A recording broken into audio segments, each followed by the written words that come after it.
Senator Birmingham. Thanks, Chair. Can I go to the rate of rollout for the fixed wireless service, and can you give us an update, please, on the extent of construction in the fixed wireless service to date and how that is tracking against targets? Yep, the fixed wireless service has. I probably should just describe what the build is. There's obviously there's different components of it, as you would know. The first step is you have to obtain spectrum. Then you have to locate a site on which, after you've done the planning, locate a site on either which to build a tower or to use a tower that already exists. We call those either brownfields towers or greenfields towers, and the rollout is a mix both. And then, of course, there's getting all of the equipment onto the tower, there's getting all the centralised equipment and getting all of the links back to the same points of interconnect that are used for the brownfields and the greenfields rollout. And a bit like in brownfields, all of that comes together, can come together at the end. So it tends to go in waves. You do a set, then you move on to the next one. So we're expecting to see that come up substantially in June, as we're seeing in brownfields. Greenfields tends to be more on a regular basis. What we're going to see is an increase in as we get towards the end of June. Okay. Now, as you probably will well appreciate, Senator, we have had some issues with tower locations. It hasn't always been easy. What we're discovering all around the country is the process of putting up any new tower, and these are exactly the same towers you need for mobile services, is quite a task. It's not like it used to be. It's much more difficult than it was when the original towers were put up for the first and second generation. And if you're grateful you're not having to put wind turbines on top of them. I can imagine. So that is the issue. The other thing that we have to deal with in fixed wireless area, it's while we had issues with the databases of numbers of premises in rural areas where the fixed wireless goes, those uncertainties in the databases for counting premises is exacerbated in rural areas. They're less accurate in rural areas than they are in urban areas. So the number of premises when you put up a tower and you cover, that is subject to some variation. So, but those two effects, as well as the fact that you do have to think about interference issues, you do have to think about vegetation issues. The fact is, radio technologies are somewhat less certain than fibre. So, are you able to give the committee, please, the most recent data, whatever the reporting date is, that you can apply that to, of the number of premises you believe to have covered, noting the certain areas of doubts that you indicated, but the number of premises you believe to have covered by wireless and the number you believe to have connected by wireless, please. Okay. So, in terms of the total number of premises covered, I think at the last month we were around about a little over 17,000. 17,000 covered as at the end of April or something. Yep. Okay. And connected? And activated, I think we're probably around 1,700 or so at this stage. Okay. Very good. Thank you, Mr. Quigley. And what are the current targets for coverage by end of June? We in terms of targets, what we're now doing, and I think we explained this to the committee before, is we're looking at, because of the issues that I've just talked about, it is the case that sometimes when you go to put a fixed wireless service in, and certainly Mr. McLaren, our CTO at the end of the table here, can tell us a little bit more about that, but even a site that you assume, a premise that you assume that you can put a fixed wireless service on, when you get there you find that you actually can't get the performance that you expected to get because your radio technology could be due to vegetation, and then you have to say we're going to have to serve this premise with satellite service. So do you want to elaborate, Gary? Certainly. So just for Hansard, Gary McLaren, Chief Technology Officer. So with fixed wireless, we clearly work to be able to make sure our product achieves its objectives. 12 megabits per second is what we're selling now, but will very soon be upgraded to 25 megabits per second. So we need to make sure that all of the signal strengths are available to be able to make those services work to that standard.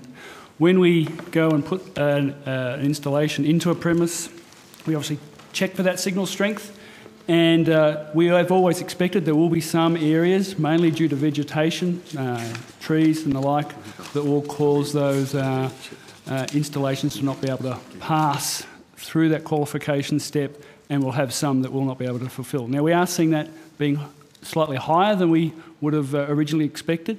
We believe that could be because a lot of our services are currently in the Ballarat region, which is a region that is in Victoria. On the Great Dividing Range, it's heavily forested, and there is quite a lot of forest and vegetation that we're dealing with.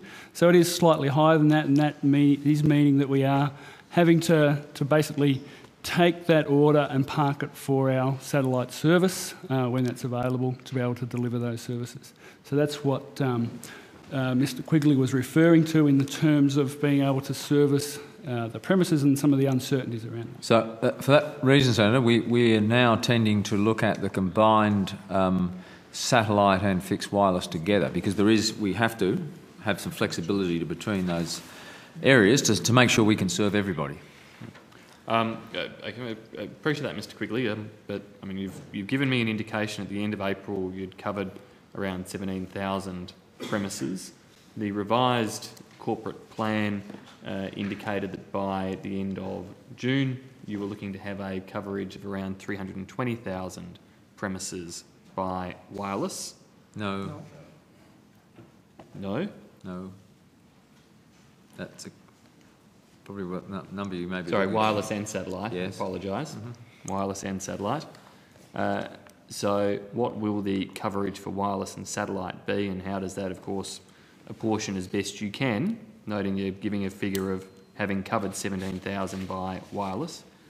How will that apportion by June 30 to the wireless target? This is one, Senator, in which I think we would be better to wait till we get to June to report on what the actuals are. It's a bit like greenfields, by the way. It's dependent on parameters which are very difficult for us to control. So I think in the case of, all I can say to you is we're working hard to make sure that anybody who's needs a service, given the limitations that we got on the interim satellite at the moment, we try and fulfil the service. But I think it'd probably be better in their circumstances to keep giving you the updates, and we will report obviously at the end of June what that mix is between wireless and satellite. In answers to previous questions on notice, you've flagged that the satellite capacity provides coverage for about 250,000 premises. Is that? That's correct. That's correct.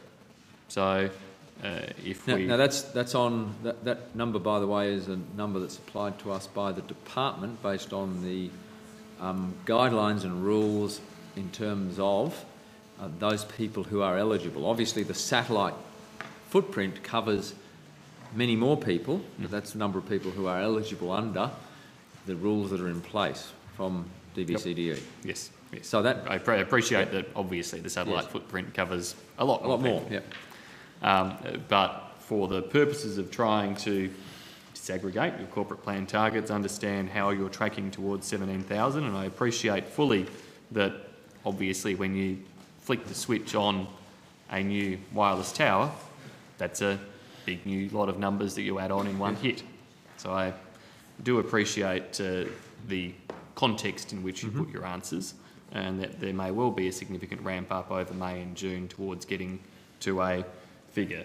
But if 250,000 is the satellite coverage and 320,000 was the combined satellite wireless target in the revised corporate plan, is 70,000 still what you're working towards in terms of premises covered by wireless? No, for the reasons I had mentioned to you, the vegetation reasons, and also the issue of the what I call the GNAF counts. That's the number of premises in a particular coverage area.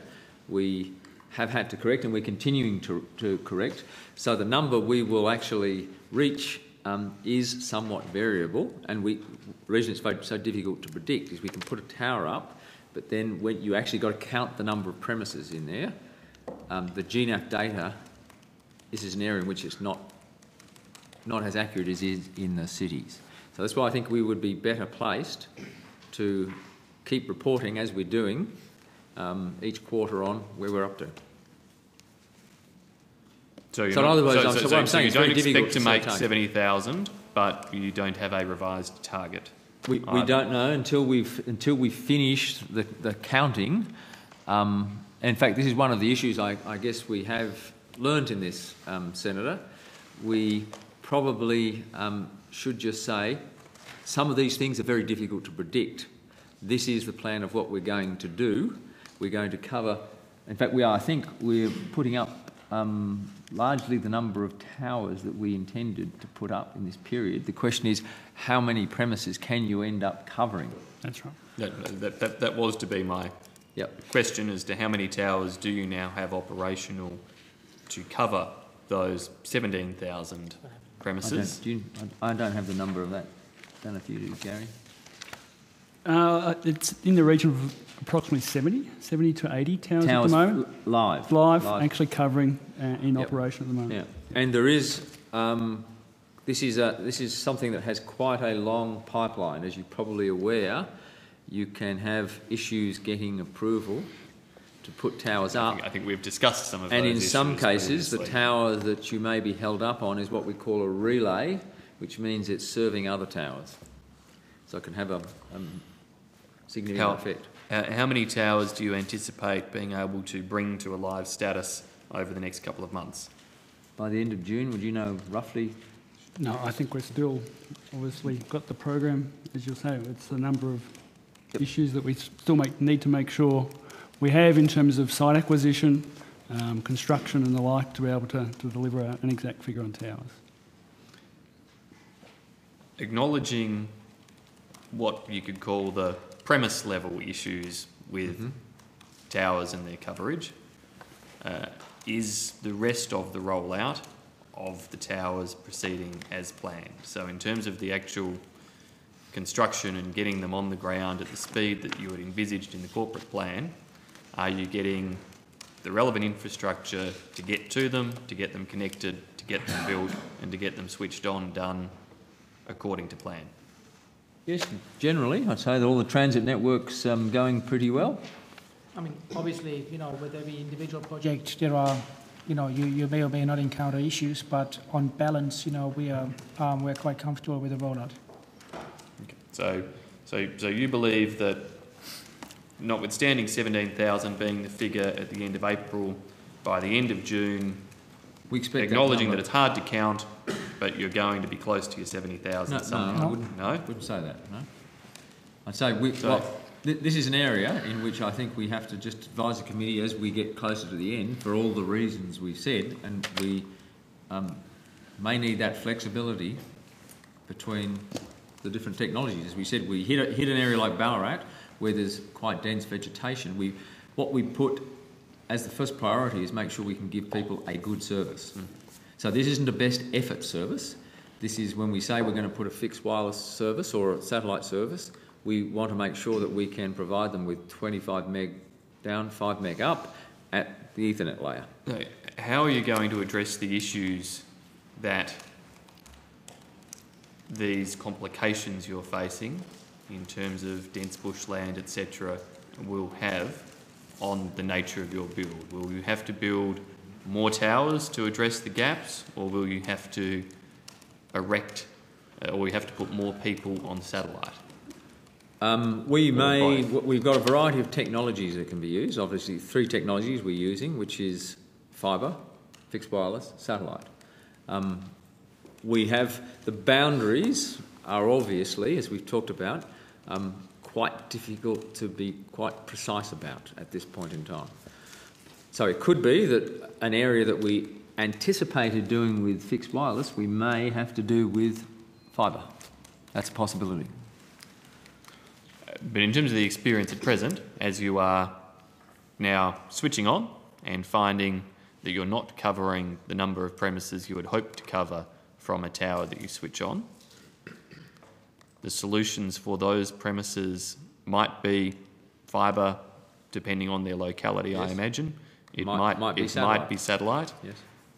How does this change the cost and configuration and metrics for the project overall? Don't expect it to have any significant effect overall on the project. The satellite's always been a flexible number.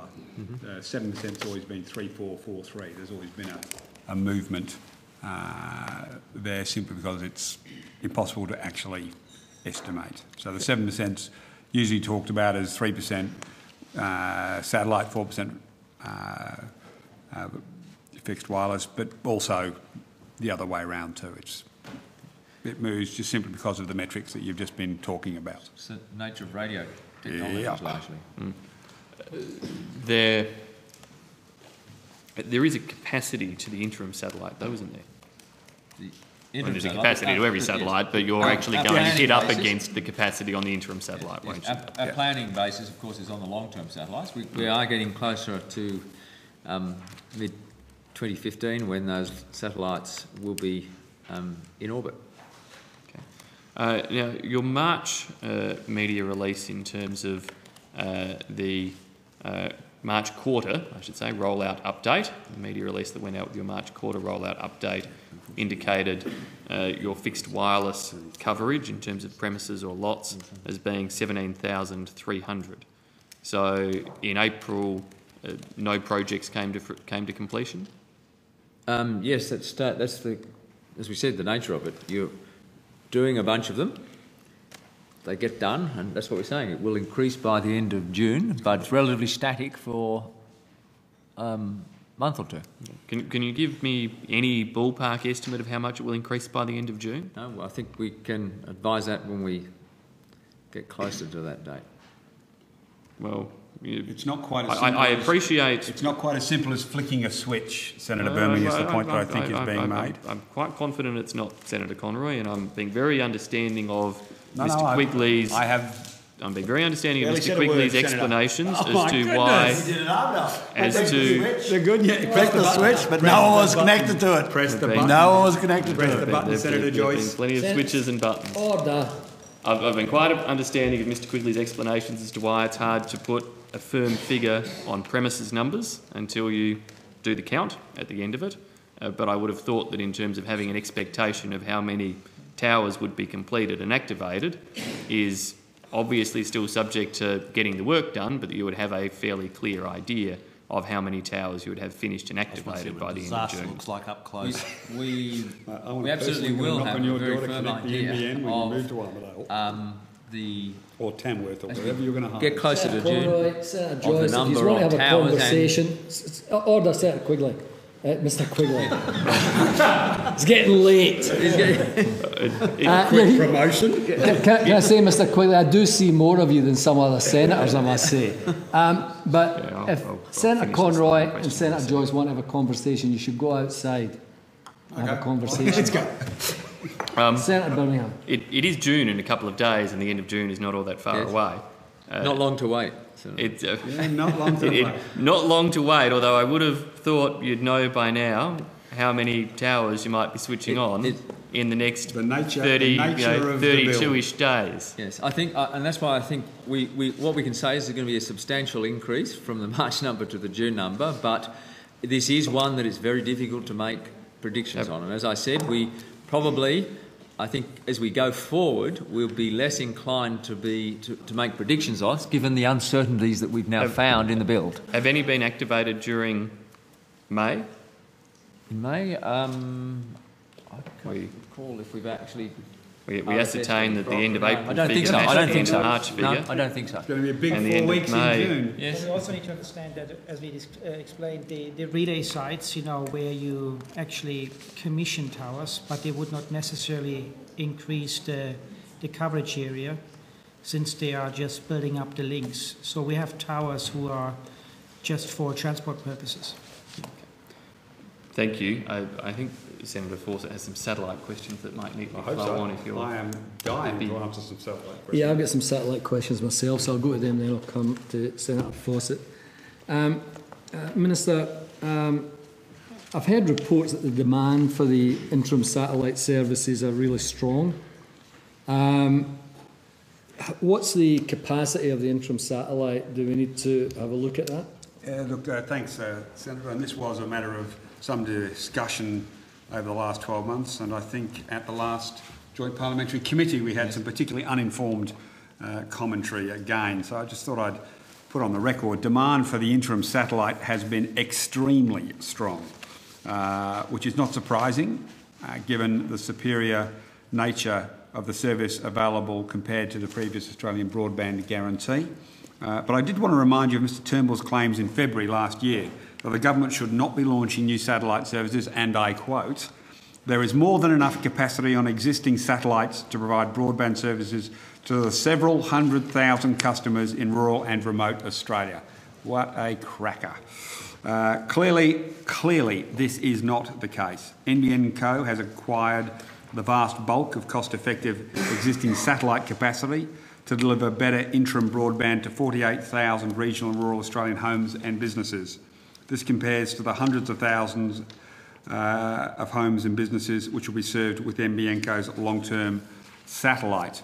ISS services were expected to last until late 2014, but the popularity of the ISS means that the orders will reach capacity sometime in early 2014. So NBN Co is managing the remaining services to ensure that customers without existing access to affordable metro comparable broadband services receive priority registration for the ISS.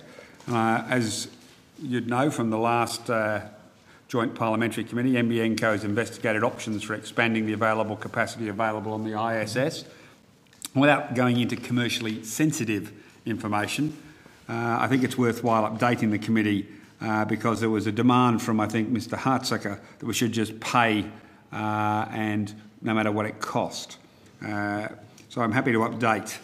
If we were to buy all the remaining capacity on IP Star and Optus satellites, we could potentially increase our user numbers to, I believe, 75,000, I think was the number, Yep, about Mr McLaren. So to add about 7,000 new services, the cost would be roughly $86 million. To add 17,000 new services, the cost is estimated at $143 million. And to buy all that 27,000 of new services, the cost is estimated at $206 million. So in terms of what's available and the cost, and I know Senator Joyce, you're very interested. Vastly cheaper than fibre to the home. You know what's really interesting is, were you out when the Shadow Cabinet met and said, let's borrow That 29 vastly cheap. That's wireless service. Sounds vastly cheaper than billion fibre to the home. dollars. Did the dog eat your homework that day? Did you not get your Shadow Cabinet That wireless papers? service sounds vastly cheaper than fibre to the home. The FTTN I think you're onto that something there. you have signed up I think you're onto something to there. $29.5 Wireless is cheaper. billion dollars. Senator Conroy. $29.5 billion. Senator Joyce, you should not respond to the bait Seriously. that Senator Conroy throws out. I'm going to try and keep Senator Conroy. Like a man under pressure. Order. You're the Senator one sweating Conroy. about the contest in Armidale. Order. I'm going to try and keep Senator Conroy dealing with the questions. So I would really appreciate it, Senator Joyce, if you do not accept the bait and it turns into a circus. So Senator Conroy. Thank you. So the sort of attitude from Mr Hartsucker and Mr Turnbull, just buy whatever you need, pay whatever you've got per customer, that sort of pricing is very, very, very, very, very expensive, Senator Joyce. Perhaps you weren't listening when I just read those numbers out. So I just thought it was worth updating because there was some questions around on that at the last committee hearing, Senator Cameron. So I thought it was worthwhile updating on that. Well, Senator Fawcett, did you want to follow up? Sorry. I'm not finished yet. I don't know when you started chairing these. My apologies, Senator Cameron. Look, given that there is a bit of misinformation out there, and I'll put that politely, Can you inform the committee of the information that is available to the public and the committee on the rollout generally and the availability of wireless and satellite? Stop shaking. Yeah. Now, look, thanks, Senator Cameron, because one of the most consistent criticisms I know you've had to sit and listen to endlessly is that there's more transparency in the Kremlin than there is at NBN Co headquarters. I'm sure you've heard that quip. So I just wanted to go through in some detail the information that is publicly available. The government and NBN Co are committed to an unprecedented degree of public transparency on the NBN. Senator Cameron, you would be amazed at the amount of information that is freely and publicly available on the rollout of the NBN if you took the time to go and look and weren't lazy about it. Not that I'm suggesting you are, but if you actually want to demand more... Sounds like you were. Not that I'm suggesting you were. Because, Senator Cameron, you haven't sat round this table... Put your hands out where we can see them demanded all these questions be answered because you haven't been, unlike some around this table, too lazy to go and do the work yourself. NBN Co provides monthly updates on the rollout progress on its website, Senator Cameron. These spreadsheets are called the Monthly Ready for Service Report. It lists NBN Co's most recent estimates of the status of every single fibre service module for which construction has commenced, all 401 of them. Every fibre distribution area to be completed before 30 June this year, all 667. You'll be in danger of doing a Heffernan soon if you're not careful. Every new development stuff up in Australian for which history. construction has commenced, all 861 stages, and every fixed wireless site under construction, 92. NBN Co also posts its one-year construction schedule, which lists the areas for which construction will commence within the year, and its three-year construction schedule, which lists the areas for which construction will commence within the next 3 years. In addition, Senator Cameron, NBN Co posts its proposed footprint list, which lists every address for which services will become available within the next 7 months to assist retail service providers with their planning. NBN Co also has a mapping tool which shows the network construction status in every part of Australia. The mapping tool includes a searchable list of every retail service provider connected to a particular address and a link to their NBN plans. NBN Co also provides a list of all 121 points of interconnect and a construction schedule for each of them. NBN Co also releases updates on rollout progress each quarter, which are available on its website, and provides detailed information on NBN costs, rollout progress every 6 months in the performance report to the Joint Committee on the National Broadband Network.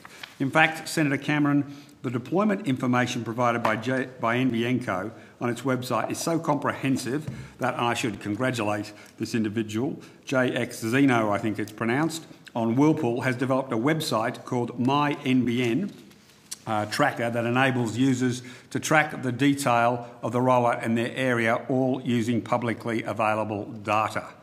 So the website's www.mynbn.jxzeno.com allows you to enter your location and track all the public information. Yeah, you can go and look it up right now. NBN for next budget. Available for your rollout region, including the status of construction process, and this is extrapolated but from publicly available information on the construction process tabled by Mr Quigley at parliamentary committees, the expected completion date, the type of deployment, greenfields or brownfields, the name of the fibre service serving area module, the name of the fibre serving area, the point of interconnect your area is connected to, the number of premises in your FSAM and FSA, and a list of all retail service providers.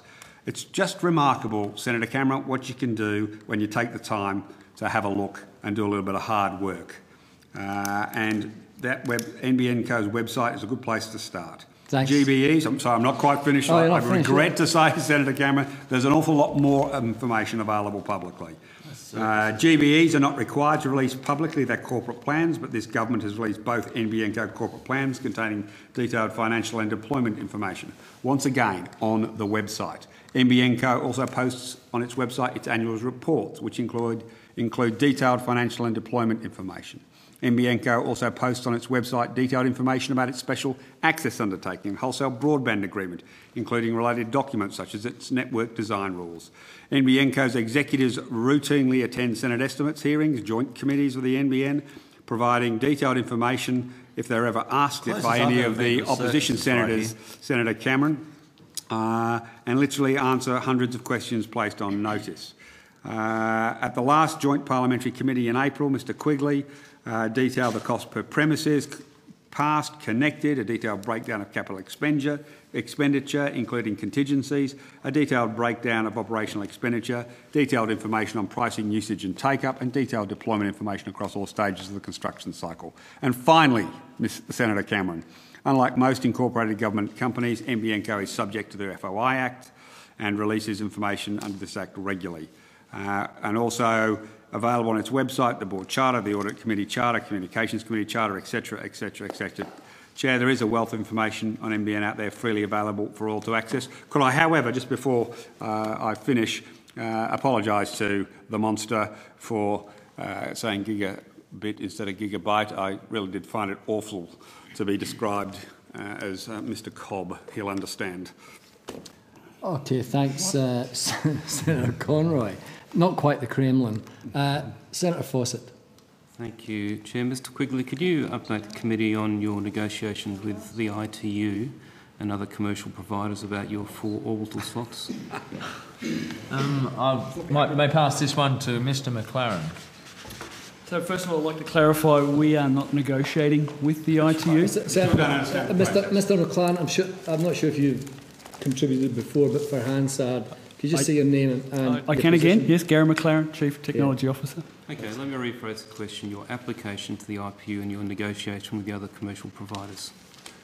Sorry, Your application to the ITU and your negotiations with the other commercial operators.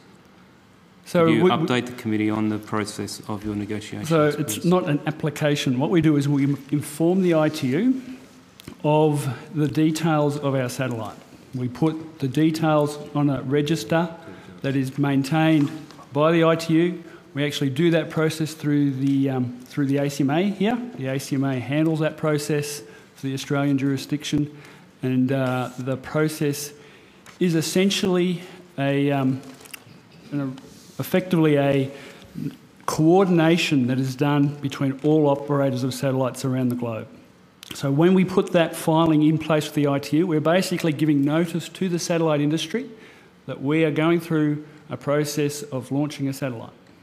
Now, we have done that back into 2011. We started that process. We have updated the ITU, as is the normal process, at many steps along that process. The latest one was in earlier this year. We put what's called the Resolution 49 data into the ITU, and that's essentially telling the satellite industry that we now have passed some critical stages in our satellite development.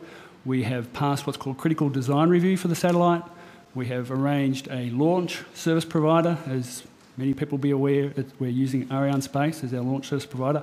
We've put that information into the ITU. That puts, again, the global satellite industry, effectively gives them notice that we are now moving to a real satellite. We're not a company that has just got a proposal for a satellite. We have a genuine satellite that we are obviously planning to launch. We continue to coordinate with the relevant operators. The coordination is around the frequencies we use, the actual RF frequencies, to make sure there is no interference with any other operators in the vicinity of our satellite, and that is progressing well. We have no problems with that. The ITU will be updated as we go through this process, but the actual final notice to the ITU only happens when we have actually launched the satellite and it is in operation. Yeah, my question goes specifically to your coordination with other operators, particularly around the frequencies. Can you give us your schedule with dates on your milestones that you're anticipating having agreement from other operators for your gateway frequency and your upload and download frequencies? So we have completed much of that work already with the local operators, particularly the Australian operators. We are continuing that work with other international operators. The exact schedule is something that clearly is something that is worked through a range of meetings that are held in many different forums around the world. They're obviously done in international locations where many operators meet on a regular basis to share this type of information. And those meetings extend over a period of years, and we're already well into that process.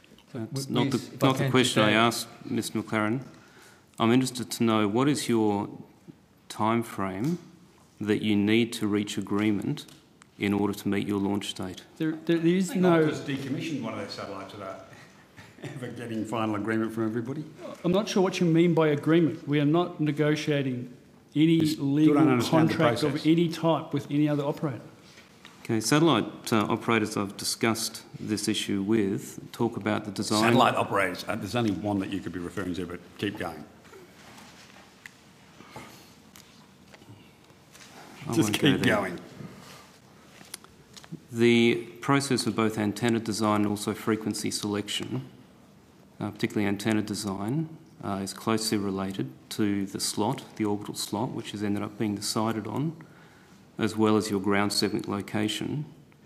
So how many design configurations is Loral holding open for you, pending your final decision on the location in terms of slot and frequency allocation? We have, as I just said before, completed our critical design review.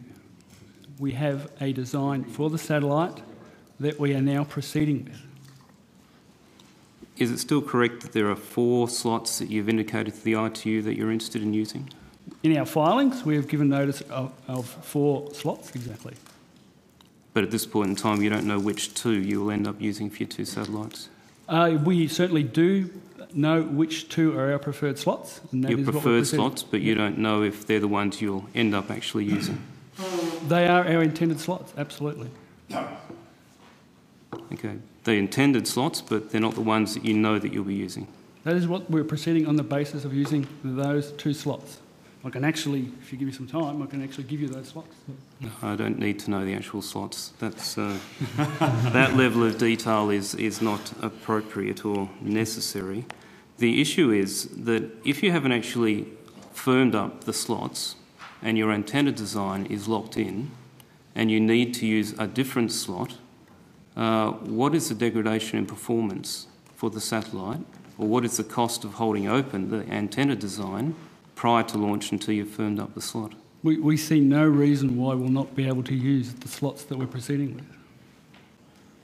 Can you table for committee any advice from your satellite provider to that effect? Because that's different to the advice that I've received from other providers, plural. Sorry, from our satellite provider being who? The person you're contracting to build and then launch your satellite manufacturer. Yes. So we clearly are working with our satellite manufacturer on this whole process. They are in total alignment with our view that these 2 slots that we have designed it for will cause us no problem, and we are proceeding on that basis. Assuming you actually get to use those 2 slots? I'm not sure what you mean by get these slots. We do not... What he's trying to imply is that you'll be not... that the ITU will not grant you permission to use them. I think that's no, the ITU is not an organisation that grants... Minister, don't put words in my mouth. You feel free to keep going. The requirement, as you've indicated yourself, is to get the agreement of other operators so you don't get conflictions of frequencies. You've already indicated that you haven't actually got agreement, particularly with your international operators. If you don't get that agreement, then people start looking at other slots. As I said before, I'm not sure what you mean by agreement. We go through a process, it's a very technical process of frequency coordination. Mm-hmm. They don't get vetoed. It doesn't work like that. At meetings, as I said, scheduled quite regularly around the world, we actually put the details of our satellite to the other satellite operators. They put the details of their satellite to us, and we go through a process that confirms to all of us that there are no problems, and it's the process we're on, and we're seeing no problems. So just get to go, I don't like competition, you can't have it. So, Mr McLaren, could you just confirm then that your belief is that the allocation of frequency and the relative location of your ground segment and the orbital slot has no impact on your antenna design for the satellite? When you say allocation of frequency, are you referring to the allocation that the ACMA makes? The frequency you end up having to use to deconflict with other operators. So we have gone through a process with the ACMA. We have the frequencies allocated. We have organised all of the frequencies that our ground stations are using. Okay, no further questions, thanks. Senator Joyce. Thank you very much. I just want to go through a couple of things that perplex me about your financial statements of 2012. Your total revenue was did you really just put close, this press release out on the 7th to of $2 April? million. The National Is that correct? Broadband You only Network? earned $2 million for the 12 months to the 30th of June The 2012? NBN is truly the National's broadband network as it has been lifted straight $2 from the million. 2005 I noticed page that Research Centre's position paper. Your travel costs. Written by you. Your travel it's your costs press for that release. year was 6 times what you earned in revenue. Sorry, is it a question there, Senator? Yes, is that It's so? an infrastructure bill. So if you've got to build the infrastructure first. if you've got what has been your telecommunications revenues thus far this year? Is it? Thus far this year or in the last report? Well, why don't you answer the question? You're the genius behind the next budget nightmare. Tell me, how are you going this year? How much have you earned? Did they not tell you you're borrowing $29.5 billion for your FTTN? Chair, can I get an answer to the question, please? Did they not tell you that? Were you out that day? Senator Conroy, allow Senator Joyce to ask the question. I noted in the last year's financial statements that the telecommunications revenue is just shy of $2 million, yet the travel expense is in excess of $12 million, 6 times actually what you've earned. Are you currently, in your current revenue projections, are you on target? Yeah. What is your current revenue projections year to date as we speak? What I can tell you, Senator, is we're slightly ahead of our revenue projections. As you would understand, when you're building an infrastructure project such as this, you spend a fair amount of money up front, and then as you connect customers, the revenue grows. That's what most business Did you know Telstra built and paid for their towers for 4G before they had a single customer? I know you're nervous about the next budget nightmare. That's sweat I see in your forehead. Nightmare. Armadale's but not as can you friendly just as you tell me thought. what because if you're a competent hand at the tiller here, Minister, you'd be able to tell me what you've received revenue year to date as where we are at the moment. So what is it? Look, I don't think we should play silly games. No, but this is a very serious question. What is your revenue year to date? Mr. Quickly just Senator Joyce, answered your don't question. play silly No, he games. said he was ahead of forecast, but he didn't tell me what it was. You're still trying to work out the difference between gross debt and net debt. Are you still struggling on that? You're under the pump, aren't you? I see sweat on your forehead. That Tony Windsor's got you You're under spooked. the pump, mate. That Armadale's not as friendly as you thought. This is as close as I've ever been to a circus watching you. As close as I've ever been to a circus. Have you got a question that makes sense? No, I want the answer to this question, I really do. Well, we can take it on notice for you. But fire away. I just asked the question. You can't answer it. We'll take it on notice. So you don't know the answer. We'll take it on notice. Last year I noticed that you had close to $750 million in cash and equivalents. Do you still have, what's your current cash and equivalents that you have on hand? Why do you have so much cash and equivalents on your balance sheet? Currently have around 1.5 billion cash on hand. Why? And that is something we are discussing with the government to optimise that in terms of looking at the usage and the equity injection. So that's going through a process at the moment. Why do you need so much cash in the balance sheet? Well, that's, as you said, a question that we're discussing with the government at the moment. But at the end of the day, I think the relatively straightforward position is because the road hasn't proceeded as fast as was originally forecast, but we would have transferred cash on the basis of the original forecast, that there's an accumulation. So you've got the cash as per budget, but the reality is the rollout's not nearly as quick. Well, that's why we're having a discussion about how much cash they need on hand, Senator Joyce, with a point that Mr. Quigley's just answered. Do you acknowledge that that is way in excess of what would be the norms in a business like this? No, I think for an infant, no. I don't think anyone's built a national broadband network in the way we're doing like this before. No. On that point, I agree with you entirely. But you said in your press release this was your idea. No. Now, you said it's the where national have you got that money invested? Broadband network. Where have you got that money? It's the nation's money. Where have you got the nation's money invested? The nation's money. That we've got in a variety of banks. Yep, they're all AA+ rated. You can. What sort of return are we getting on that? I'd have to take that on notice. I'm sure Mr. Quigley doesn't have it handy. Would it be the case that currently the return you're getting from your money invested is probably in excess of what you're actually earning from the company? In terms of revenue? Yeah. Yeah, almost certainly, yes.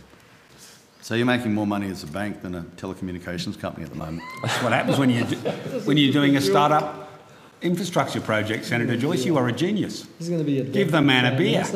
So, Give the man a beer. He's a genius. You should take up accounting. Now, in any other business, you get to a point where if you believe that your costs are vastly ahead of your realisable value, you'd have to book an impairment, wouldn't you? So when would you think would be the right time to assess the business as far as an impairment goes? That process is done on a very regular basis. Have you booked a normal an running impairment? business looks at impairments on a regular basis together with our auditors, I believe. Yep. Have you booked an impairment? No. You don't intend to book an impairment? Well, we can't talk for the future. But We're happy to not take at this that on point. notice. Certainly haven't yet. So you've got a business where your interest expense is vastly in excess of your revenue. You're holding $1.5 billion cash on hand because your rollout is not catching up with you. It's not anywhere near your budget. Correct you there, Senator. We don't have an interest expense. No, and you have an interest. Your interest revenue is vastly in excess of the revenue you've earned from telecommunications. Well, yes, at this stage, that's absolutely in line with the plan. Yeah. That's what we expected. So, what do you envisage will be your revenue come the 30th of June 2012 as per your budget? 12, 13, you mean? This year, 30th of June this year. 15 years, isn't it? The budget. Around 15, I think, is what we had in our corporate plan. As 15 million? 15 million, yeah. And are you tracking to path? Sorry? How are you going? Because you'll be doing month by month budget to actuals. As I said, we're slightly ahead of what we expected. With the cost of funds, do you have any cost of funds on the month? What is the government charging you for cost of funds that they're contributing to the business? It's an equity injection, Senator. It's an equity injection. Yeah. But the government pays for cost of funds. Like you're going to pay for the $29.5 billion you've agreed to borrow. Were you out of the room? You were, weren't you? The dog ate your homework. You were out of the room when they told you that. This is what scares Australia, that you are actually somewhere near this deal. So... Senator Joyce, have you got more questions? Yeah, no, I have. So currently, the cost of funds to the Commonwealth is being interpreted just as an equity injection into yours. And I noted the equity injection last year was close to $3 billion. What's it currently now? The total equity injected? We can give you that number. $5.2 billion. $5.2 billion. Yes. And so the government is booking the asset at around about $5.2 billion on its books? I can't answer the question for the government. Sorry, Senator Joyce, could you repeat the question? So what is the government booking this asset on its books at, Mr. Conroy? You have some assistance. Do you need a lot of that, mate? Well, as you said, it's the Nationals broadband plan and we stole your idea. Senator, the department, on behalf of the government, does book a asset value for the NBN equity. I'd have to take on notice what the current numbers are. So the contributed equity is around about $5.2 billion. Are you expecting that the asset value that the government's booked is around about $5.2 billion? I said I'd have to take the current numbers on notice, Senator. Mr. McLaren, can you give me a rundown on when you have to book an impairment under government McLaren, accounting technical. Mr. McLaren, sorry. I think you should introduce yourself. Yeah. Robin Payne, Chief Financial Officer. Yeah, Robbie. You tell me, since you're the auditor, when does the government... Takes one to know what one looks like, Senator Joyce. So just to be clear, Senator, Mr. Payne is our Chief Financial Officer. He's not So the you auditor. what is the NBN's position of when an impairment, if it had to be booked, should be booked? When there's clear evidence that an asset's impaired, that's what the accounting standards require you to do. Okay, and what would be the process that you would come to that? We go through a process at least once a year, usually more often than that with the auditors, so with the ANAO and PricewaterhouseCoopers, and we look for any indications that assets are impaired. It's a fairly rigorous process. We're doing it obviously now as part of the lead up to the audit for the end of the current financial year. We do that, as I say. So you're currently going through a process of discussing or discovering whether there's an impairment to this asset? Yes. Good, thank you. Is that a standard, just on that point, is that a standard That's absolutely business standard. procedure? Absolutely, yeah. So what Absolutely NBN's standard. doing is nothing out of the ordinary? It is best practice, what we're doing. So if we read the Absolutely. paper tomorrow that there's a problem with No, NBN no. because it's impaired, that would be That would be beat no- up, would it? That would be Well- nonsense. So, now, Senator, I just have some information for Senator Joyce. So The budget, sorry, Barnaby, the budget confirms that the total government equity to be invested in NBN Co has not changed, remains at 30.4 billion. Budget paper number 126. NBN Co equity requirements are considered annually as part of the budget process, with this process determining the annual payments to be provided to the NBN Co over the budget and forward estimates. can you just read back the first part of that answer? The first part of your answer just then? The budget confirms the total government equity to be invested in NBN Co has not changed and remains at $30.4 billion, as opposed to your proposal, which is 29.5. Are you saying they've invested $30.4 billion now? No, I said that the budget confirms that the total government equity to be invested. To be invested. Yeah, and your total government equity to be invested is 29.5 billion. Of that- But I'll keep going. Genuinely, No, keep going. That's No, incorporated. because it's not- NBN Co equity requirements are considered annually. This is just the process, so we're clear. As part of the budget process, with this process determining the annual payments to be It's not actually provided. the question I'm asking, it's a babble that you're giving it. No, I'm giving you facts. So, for the NBN Co, the government expects to invest 2.6 billion. When do you expect the process of Can I discovery- finish my answer, Joyce, let Senator the minister Joyce? finish his answer. But it's not a question I The asked. government just let the expects Minister to finish his invest answer. 2.6 billion in NBN Co It's a babble in of financial clown. year 2012-13, compared to the 4.7 billion forecast at the 2012-13 MyEFO published in October 2012. NBN Co's projected capital and operational expenditure will be lower than expected in financial year 2012-13 and 13-14, with only What a is minor this, some impact sort by of filibuster to protect you, is it? 2014-15. No, I was just giving you some facts. Are you scared of? I'm finished. Are you scared of Senator inquiry? Joyce, I'm you've got a finished, question? Senator Joyce. We all defer to your I genius. have a question. Question then? Okay, so when do you, in discovery of the impairment of an asset, at what point in time do you expect to come to a conclusion on that before the finalisation of your end of year statements?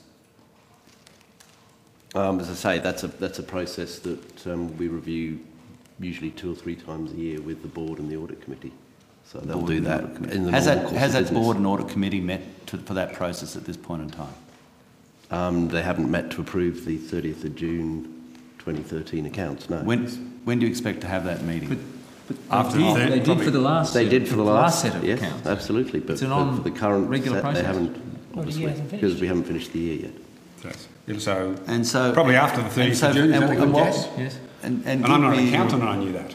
Give me your own version of what your process will be for to discover or otherwise whether there has been an impairment to the asset of the $5.2 billion you've contributed thus far. Will you be looking at budgets to actuals? Will you be looking at rollout? Will you be Yeah, looking we look at a whole variety of data. We look at and you're happy at this point in time, because I'm going to put you on the record, you're happy at this point in time everything's tracking? personally, yes. Okay? And you put your reputation on it? hmm Good. What about you, Mr. Quigley? Are you going to do it? Going to do what, then? Are you quite happy at this point in time that there's no requirement for any impairment of the asset? No, we go through a process regularly. The last one we went through to submit to close our books, we looked at asset impairment and we came to the conclusion, together with our auditors and approved by the board of the company, that there was no need to impair any assets. No. Mr. Quigley, the last time I saw a look like that was Dr. Ken Henry, so don't worry.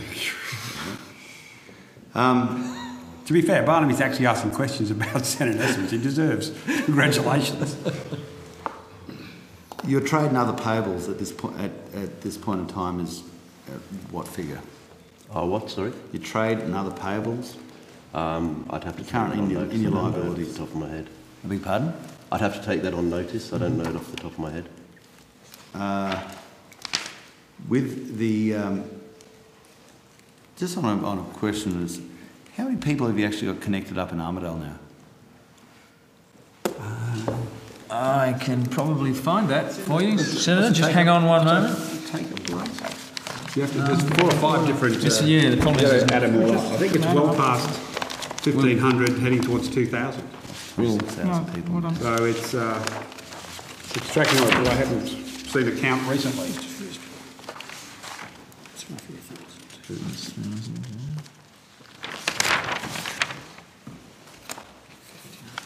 Have we got it there? Armidale, Tasmania mainland, all the Armidales. Oops. Oh, I was 2.5. I was very modest. 2,500. 2,500. 2,500. Yep.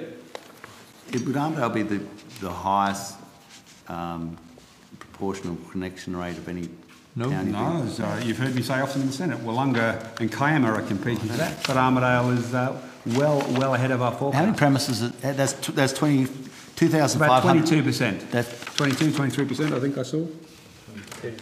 22? 23%, sorry. And is there still a process of, are there still people connecting up on them? I presume there would be. Are there still people being connected in Armidale? Yeah, there's absolutely, yeah. Good. In fact, we have quite a number of pendings there. Yep. Yeah. It's still orders are coming in at a very steady rate. Well, Good. yeah, a few hundred to connect. Right. What about Uralla? Sorry? Where? Uralla? Uralla, the next town down. I don't think the rollout has started there yet. The next town down. I don't think it's started there yet. What about Bendemeer? No, it's not started there yet either. Armidale's... What about Gyra? Are we on a tour of your intended place to live? Tenterfield? Glen Innes? Anywhere else? Our sites are well listed and you can... What about Tamworth? There's a big town. What about Tamworth? How many in Tamworth? Would you like to go onto the NBN Co website? No, I just want to know how many got in Tamworth, because that's rather... we have a number of fixed wireless customers around Tamworth. I'm not sure if we have a break now. Tamworth, we haven't started fibre in Tamworth. But we have a number of fixed wireless customers. How many have you got in Tamworth? Fixed wireless customers, we have some. I'll take that on notice. Have you got any? The rollout hasn't started in Tamworth. So none in Tamworth? Well, there'll be more customers on the NBN than there'll be on your $29.5 billion FTTN. So you got none in Tamworth? We haven't started to build there, Senator Joyce. When you talk about derivatives and financial assets, what are you currently holding in derivatives and financial assets? They relate to forward foreign exchange contracts we have, hedges against some of our large US dollar denominated contracts, such as the satellite purchases. What price did you hedge at? There are a variety of prices, obviously. Can you give me a scope? What's the average price you've hedged at? What is the average price you've hedged at? We'd have to take that on notice, yeah. You don't have any idea about the average price you've hedged at? Well, we've entered into these hedges over a period of a couple of years, so it's quite an extended. So your coverage is for what amount of money? I probably can give you that. I think we've got about 800 million open at the moment. 800 million open. Roughly. Cost of a couple of satellites. 800 million. And at what point in time did you start hedging that? I'd have to take that on notice, but it's... You haven't... Are you in good shape in terms of our hedges, are we not? Overall, yes, have we not hedged? If we had not hedged, Senator, we'd be paying out a lot more money for the same assets. So the hedges were, in fact, well-timed and well-placed. But by the way, we don't... If I can be absolutely clear, we don't speculate on exchange rates. We hedge when we think... So you're in the money. We have a need to hedge. We hedge. So you're in the money at the moment. Well, if I can repeat, we don't speculate on that. We just hedge when we believe we should hedge, and we've got a process that's been agreed with the board. We're just not into trying to guess what exchange rates are. Are you still in the process of hedging at the moment? When we have major contracts, yes. We would hedge. And have you rolled out of any of your previous positions and made money on the deal? What do you mean by made money? Well, obviously you would have, I mean, the dollar's depreciating at this point in time, and you would have had positions of the dollar at a higher price. You should be making money at that. We don't But we're try not and doing make it. money on hedges. I don't presume you try to make money. I'm just saying, have you? They've been of net Yes. benefit to the company in the sense that if we had not have hedged, we would have paid more than if we had have hedged. And so, and your current, what are you currently holding, or what's your current position? It is about $800 million. About 800. Bit more, bit less. I don't have the You don't precise know. number here, but it's around Not 800. sure, don't know. It's about around $800. About around $800 million. Oh, yeah. Okay. So, how much are in your receivables currently? You had about $1 million at the end of the year, end of last year, which seemed rather low. So, what are your current receivables? You must know that. That's current.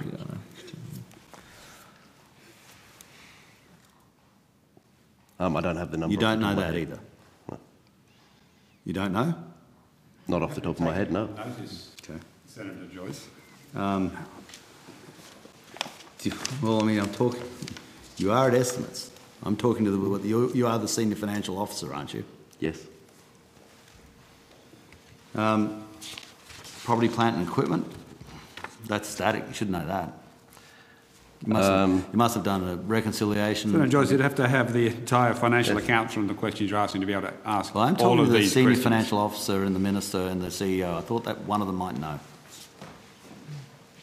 We obviously have all that information. I don't have all that information at my fingertips. You don't have that information. Happy to take it on notice for you, What Senator information? Joyce. What information have you brought with yourself tonight? Look, that question is so wide. Just and- being yeah, it's rude almost and silly. obnoxious. Well, silly, I think, anyway. Now, we're happy to take it on notice. Senator Joyce, is there another question you'd like to ask? Yep. Would you like to ask the cost of borrowings for the No, I'd like to Malcolm ask, Turnbull's FTTN plan? I'd like It's to ask $29.5 billion. I'd like to ask what You're this- borrowing. what has been your current wage and salary bill, and what's your current consultancy position? What your current consultancy bill, and what's your current what current contract currently in place, or contract expense as part of At the you? end of the last quarter, Yeah. Well, I can do them at the end of April. End of April, yep. That'll do. So, sorry, what were the questions? Wage and salary. Wages and salaries.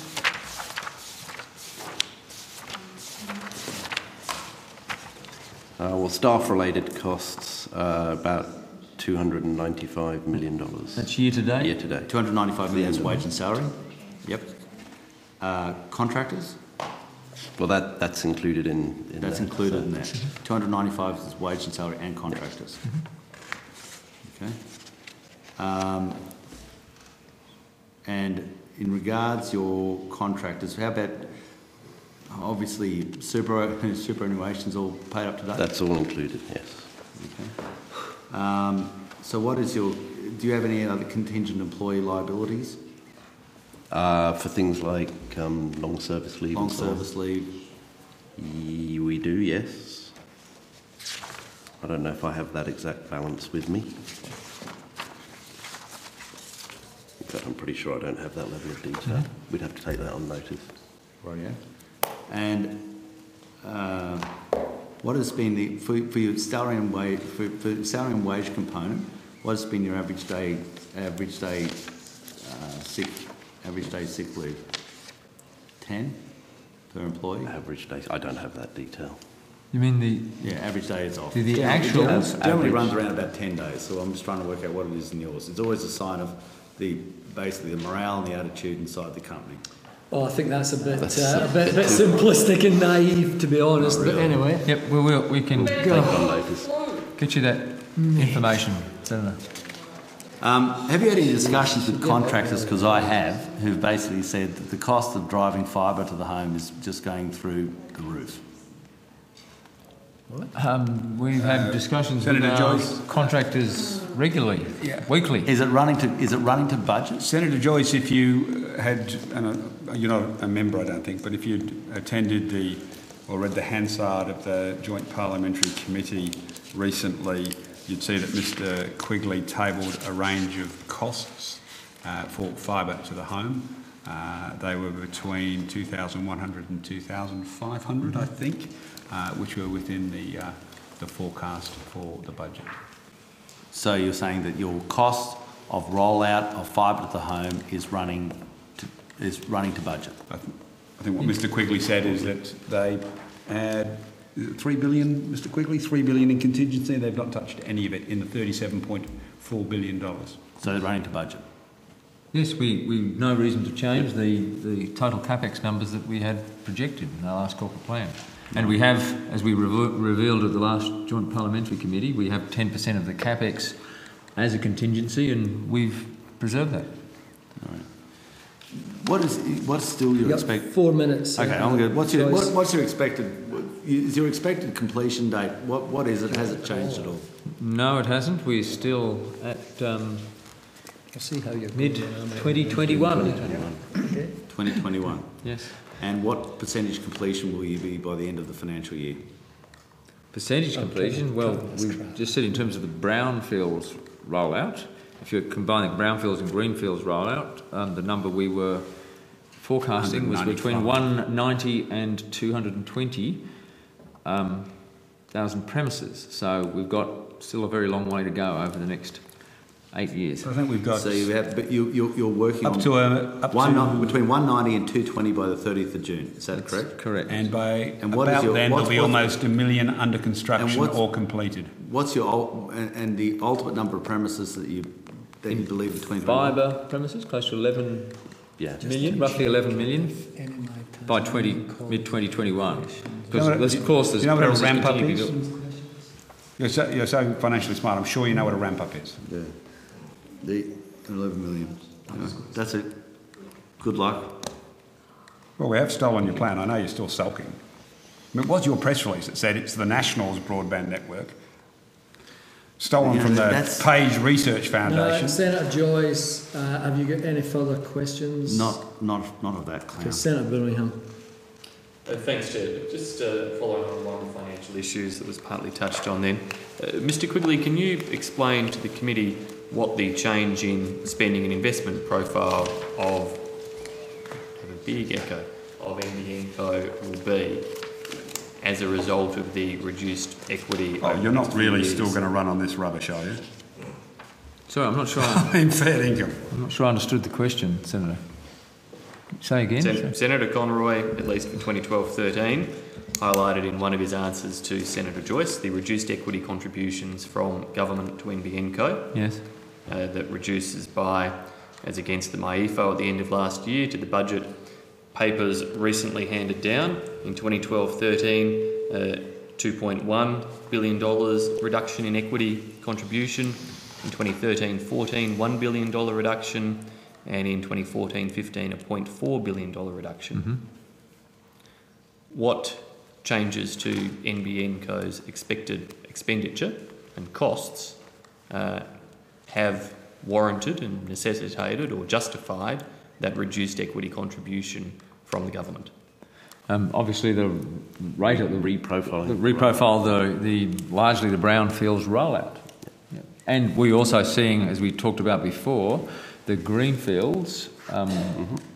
Greenfields demand is down from what we had originally thought. Now that's something. It's one of these ones which is, in fact, we just respond to the market. There, we can only build premises, new greenfield premises that are required, are asked of us by the market. And as you know, the housing industry has been down somewhat in the last few years. So that's had an impact on our need, and we expect that, in fact, to recover to the long-term trend rate for new housing developments. So over the next 1, 2 or 3 years, how much less do you expect to spend on greenfields developments? Depends on how many houses are built, I would assume, Senator Birmingham. I assume Mr Quigley has a budget, Senator Conroy. And we are developing now obviously the corporate plan which we submit to the government around this time, within the next month or so. So that will be contained in that document. Did NBN Co advise the government of what its required equity injections were? Yes, we do. We make forecasts of equity injections. Yep.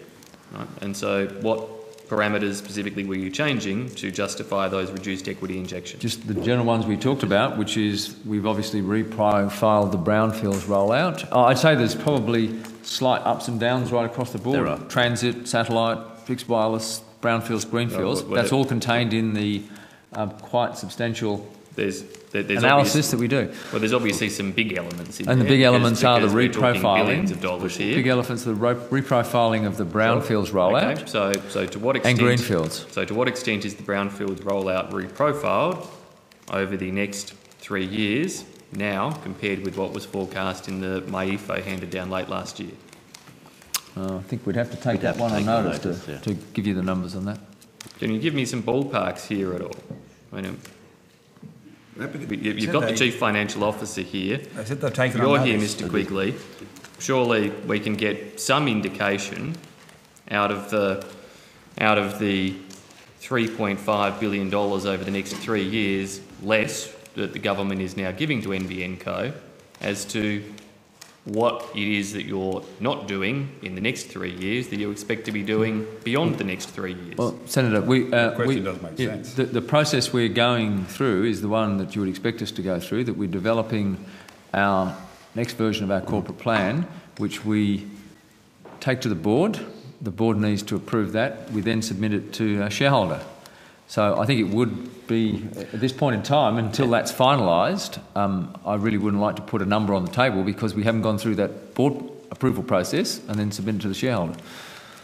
So when you develop that corporate plan and submit it to the shareholder, you'll be working on the basis of the equity injections the government has told you that it has budgeted for? It's, yes, largely. Yes, and we don't anticipate any significant changes to that. No. You don't anticipate any significant changes to those equity injections? No. No? So will you potentially, in that corporate plan as a result of these lower equity injections over the next 3 years, be adjusting your forecasts for greenfield sites, brownfield sites, wireless sites over that 3-year period? No, I think the process works that we look, for example, at greenfields, we look at what we think the market is going to do and our demand because we have a policy in place. I understand that, Mr. Quigley, and obviously you've said you think the market's doing less at present and it's coming in below budget and you're going to need less money over the next 3 years. Can you give any indication of the $3.5 billion less you're getting over the next 3 years? How much of that is attributable to the slower take-up of greenfield sites? The slower housing market. That is contained in the document that we have now prepared and we will put through the board and submit to the shareholder. And equally there is a reprofiling of brownfield sites.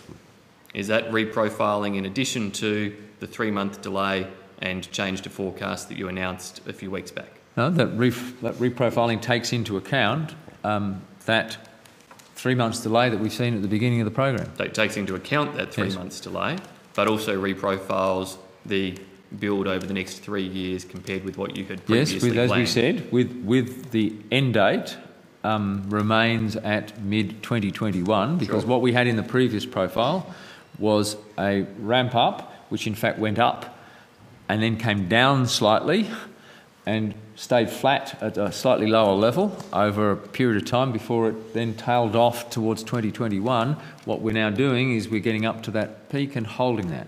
So we haven't changed the peak rate at which we pass premises or activate premises. We're just holding that peak rate for longer, which makes up for the delay that's occurred at the front end. Now that reprofiling is being done, so we're reprofiling brownfields that way. We're reprofiling greenfields on the basis of the data that we get in, largely from places like the ABS. And we do the other adjustments that may be in transit, satellite, fixed wireless. Look at our cost basis as well, our OPEX. We put all that together in a corporate plan. We budget year by year. That's what we'll submit to the government. And I understand that's what you do, Mr. Quigley. Equally, the government is budgeted to give you $3.5 billion less over the next 3 years. And what I'm really asking for tonight is to get some degree of specifics around what impact that has on NBN Co's deliverables at the end of that 3-year cycle. More the other way around. As we develop this plan, we have discussions with the government about what we believe our equity needs are going to be over the period. Yeah. And we Got it back to iterate. But you just said you were developing the plan to the got it equity injection back. the government has budgeted. No, we don't. The government didn't give us an equity injection and say, work with this and do what you can. We developed a plan. On request. I Yes. regularly sign off So, checks. right. So in that case, you actually know the information already. No, what I'm saying, we are developing it. We put it through our board. We submit it to the shareholder. Did the government provide this level of equity funding based on what NBN Co's needs to meet its objectives Our projections, yes, our preliminary projections, our draft projections. Do we expect those to change? I think you asked before. No, we don't. Do you expect at the end of June 30, 2015 to have passed less brownfields premises now than you would have expected to at the time of the myEFO at the end of last year? 2015. 2015? Yes. Yes, probably, yes. As we do that reprofile, I think the answer is yes. Yes. And will that just be the 3-month delay that has been announced, or will it in fact be largely, even, yes. or will it be an even bigger figure? No, we don't expect it to be bigger. It may. I think it, as we said, we take account of that delay and have a look at realistically what we think a reasonable ramp up is, and we've learned along the way, so we don't expect to have any dramatic shifts in that. What we're not trying to do, Senator, is recover that 3 months delay unrealistically fast. No. And with $3.5 billion less of equity injection, I wouldn't have thought that you'd be able to. Yep. No, it's more about the sustainability of the build. Yes. And that would be a valid argument. What the expectation of the sector could manage. I find it hard to believe that a slower housing market and a 3-month delay constitutes $3.5 billion less equity funding. We can't help it if you don't understand the questions you're being fed. Are you telling me... We can't help you. Oh, come on, Senator Conroy. We can't help you if you don't understand the questions you're being fed. So a slowdown in the housing market and 3 months of delay by NBN Co is worth $3.5 billion. Well, there's a whole lots host of of other other factors. things. We've looked at how much cash we're... We're happy to take on notice and try and give you a more detailed explanation to assist your understanding. And I say that to you quite genuinely. When do you think we might get that detailed explanation if we take the question on notice, Minister? Would you be willing to give the committee some level of undertaking about when that might actually be returned, noting that we got 80 answers tonight to questions taken on notice Really? last February? I used to get them after estimates was finished. That's amazing. I can't believe you've got them beforehand. I'm shocked. I used to get them literally tabled at the end of an estimates meeting. Can you believe that? You're going to take it on notice and bury it till after the election, aren't you? That? You're actually, seriously, you clearly don't understand the questions you're being fed.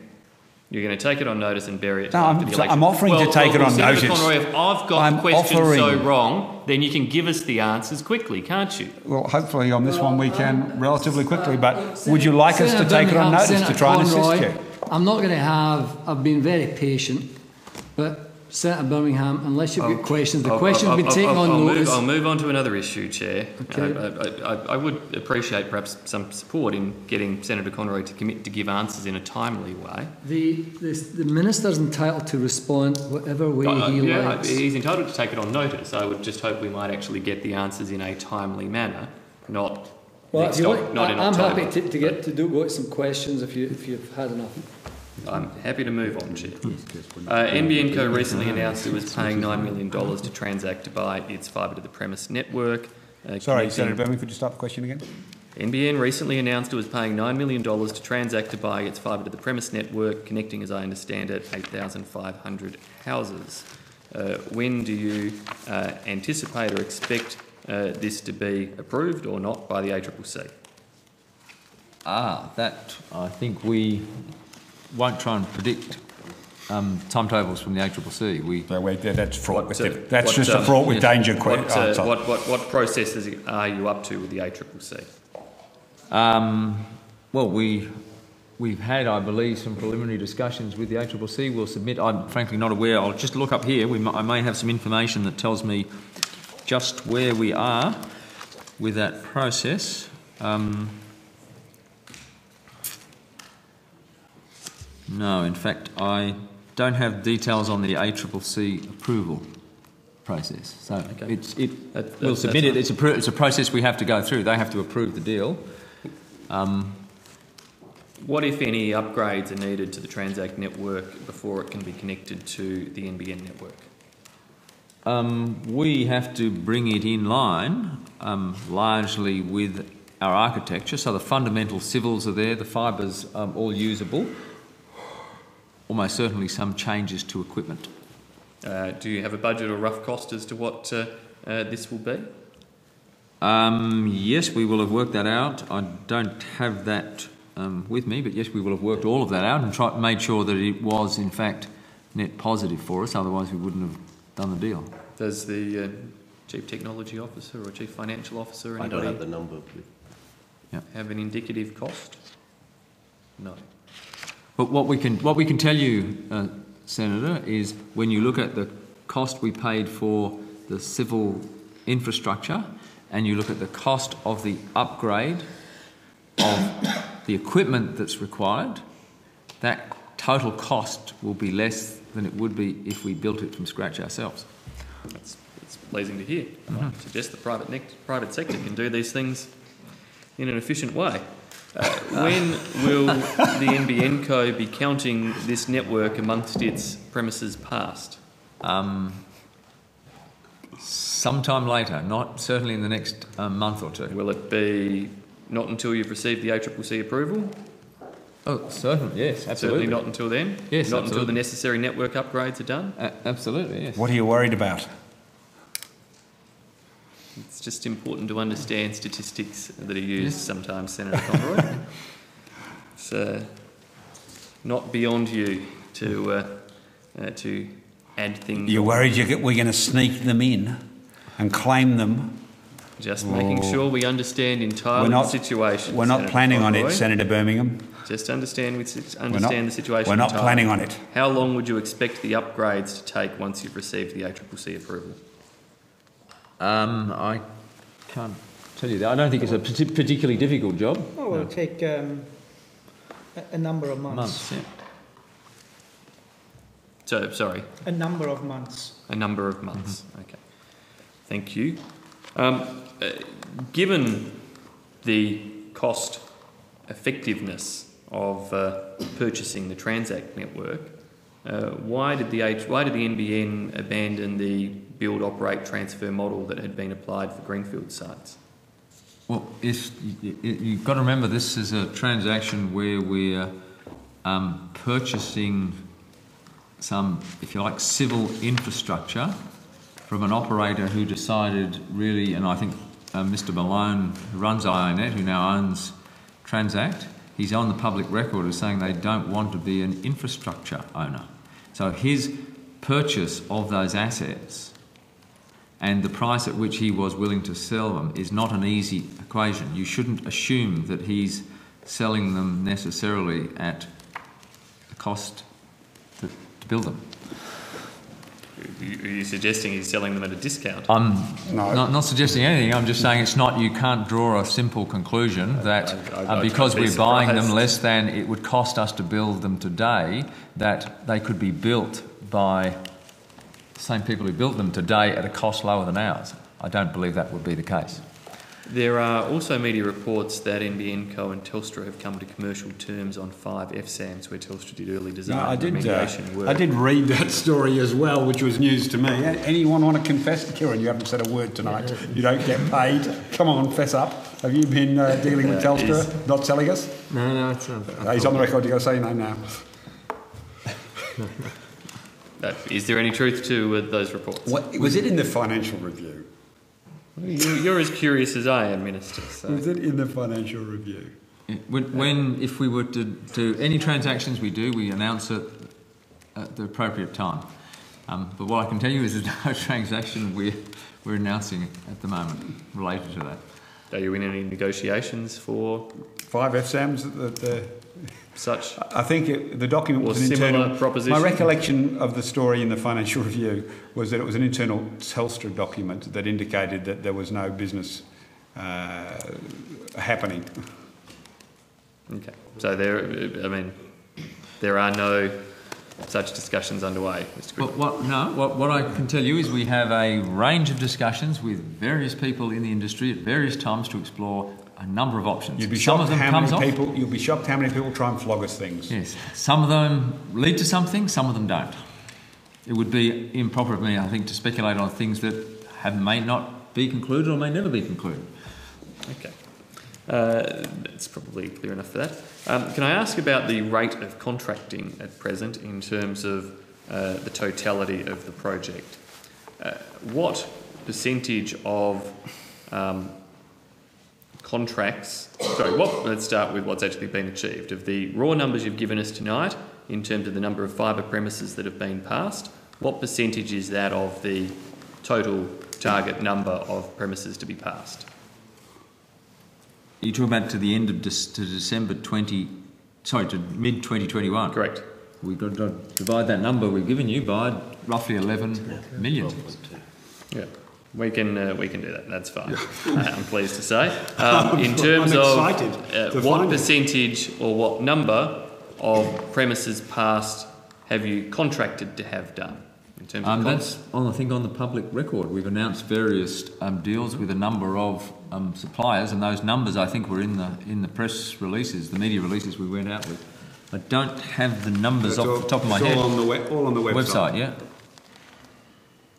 Again, we can take it on notice, or you can actually go and look up the website. And yeah, I can do that, Minister. You could. But there's a bunch of senior executives from NBN Co sitting at the table here tonight. Well, they didn't know they were going to be asked about questions from 2 years ago. And I'd have thought this is a pretty straightforward question. And they're looking through their papers, and we have the hopefully one of information. them might be able we'll to do certainly so. provide that. We'll provide that information. We don't have. They're all in the media releases. We simply have to add the numbers. Collate the media releases for you, but you could get someone to look at the website and do it yourself. In relation to wireless premises passed, we obviously have the totals there for the shorter term. Can you just remind me what's the total number of wireless premises to be passed by 2021 or able to be covered? That's the number as I said before. It's between 3 and 4%, depending on line of sight and those sorts of things. So the 7% is usually characterised as fixed wireless 4. Satellite 3, but it's variable depending on line of sight, trees, and whether the number of premises actually exist. So sorry, you're saying the 3 and 4% of the 11 million? Of the 7%. 11 million was the fibre, the total fibre numbers. That's what I thought.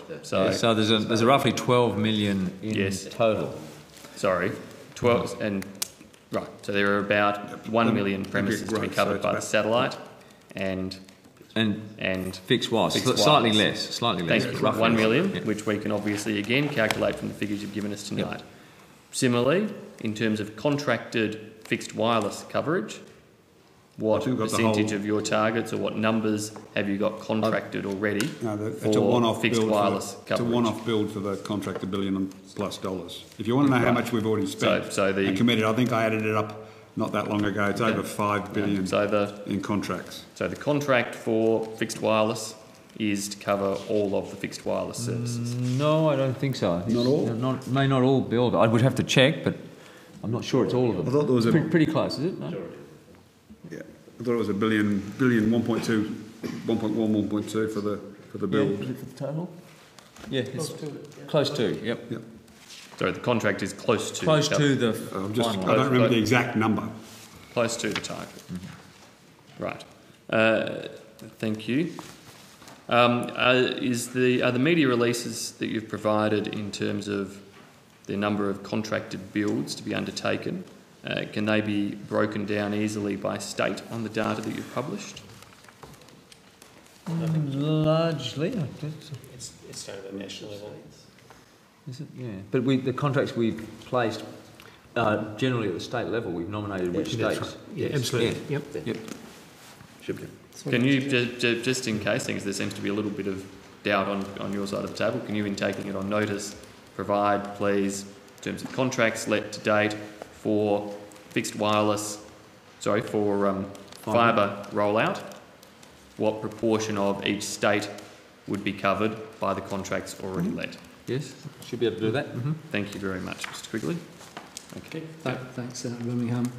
Mr. Quigley, I note that on the 19th of April, NBN announced that it would deliver 1,000 megabytes per second services by Christmas. Are any equipment or network changes required to deliver this upgrade? No, but if I can just correct it, it's 1,000 megabits per second. We can't do 1,000 megabytes. So it's 8 times the quantity. So. It moves around. It's a tricky bugger, that one, Senator Cameron. I've already been bitten and bit by that one tonight. Yes, the network we're building today and the equipment we're putting in, and obviously the fibre is all capable of a gigabit per second or 1,000 megabits per second. Are any further upgrades possible for the fibre?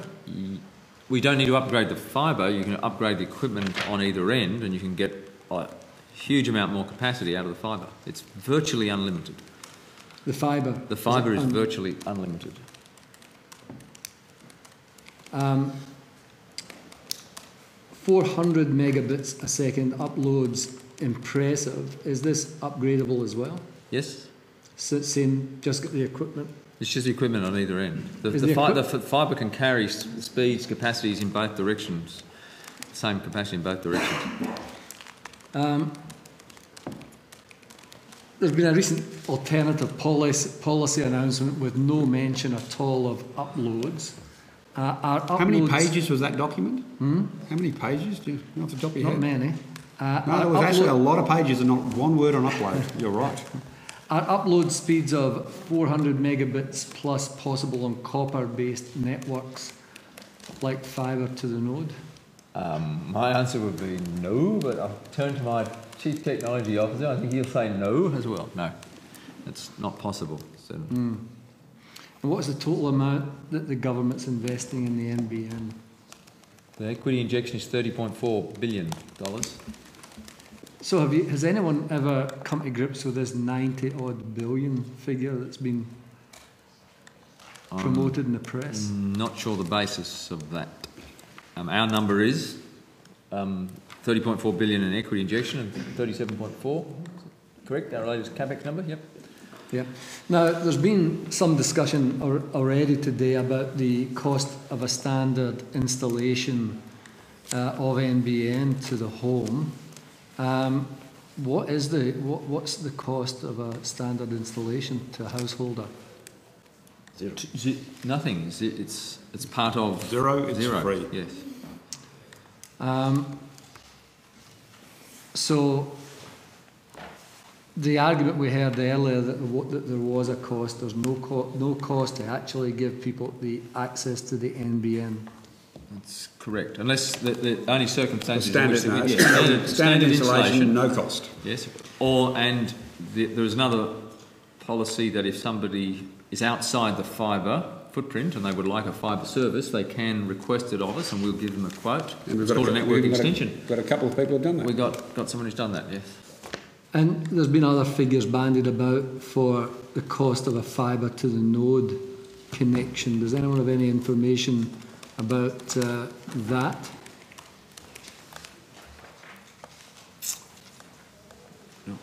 No. That's not part of our Senator Conroy? objective. Sorry, what was the question there, Senator Cameron? The question is that I've said there's been figures bandied around for the connection price to an individual household for connection to fibre. No, look, I know Senator Birmingham was a big fan of BT. And if you go to BT, and that's the technology that Senator Birmingham's policy advocates, the BT website indicates that it can cost up to $5,000 for an individual connection if you wanted fibre to the home, up to $5,000. But the other really interesting piece of information I found out recently is that in Germany, to deliver speeds of guaranteed 25 meg, they've had to build 300,000 nodes. Deutsche Telekom, 300,000 nodes. To a population a bit denser than ours. I found that an extraordinary statistic, but I'm sure Mr Turnbull's right that he can build his network guaranteeing 25 or hoping to deliver 25 with 60 to 70,000 nodes, Senator Cameron. But you should, I know you're interested in these things because I know you went to New Zealand, but you should really have a look at the Deutsche Telekom example of how they've built a fibre to the node network. But they do say that it's only a stepping stone to their ultimate game, which is to build a fibre to the home network. Now, I do have some other information, Senator Cameron, I just wanted to put on the record before we're finished. NBN, this is in answer to Senator Joyce. NBN Co is a prescribed government business enterprise under the Commonwealth Authorities and Companies Regulations. Accordingly, NBN Co operates a company at arm's length from the government, consistent with other companies. NBN Co's corporate plan does not include the costs associated with its equity holders' funding costs in its financial estimates. Government borrowing costs are factored into the budget as part of the public debt interest, PDI expense. PDI is the cost of servicing the stock of Australian government debt incurred to meet financing and other borrowing requirements. And there are a couple more points, but I'm conscious of the time. And just before I finish, I did want to say thanks to a whole range of people. It is a growing list, so apologies to anybody I miss. But if I could just send a thank you to UTC, Annie Pink, Tailgater, Ungulate, and particularly Frood, The Lost, and X-Man 6, who have come out on a very cold Canberra night to listen to all this. Are you still speaking English? Yeah, no, these are names online. Arkvark, Megafar, JW Bam, Tex-Mex, Cabotus, Mudguts, Fat Pat, Murdoch, The Monster, Seven Tech, Mr. Cresodian, Glass Snowy, and also a hello to Mia, I think it is. Could I thank all of them for helping play whack-a-mole with all the trolls online? Minister. Okay, now Senator Birmingham, you have a clarification. Just with one quick question of clarification, Mr. Quigley, it was in relation to the total number of premises to be passed by 2021, and you gave me figures of 11 million fibre premises and about 1 million wireless satellite premises.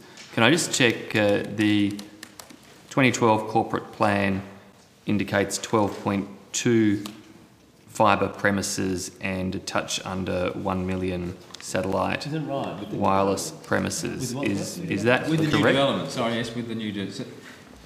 Sorry? Taking account of all the premises that are going to be built between now and then, yes. Right, okay. So, thank you. Okay. Well, that concludes the committee's examination of the broadband, communications and the digital economy. I thank the Minister and officers for their attendance, and Hansard, Broadcasting and the Secretariat staff. Senators are reminded that written questions on notice should be provided to the Secretariat by close of business Wednesday the 12th of June 2013. Well done everyone, we've made it again. Thank you, Chair, and Hansard and Broadcasting and Secretariat and officials.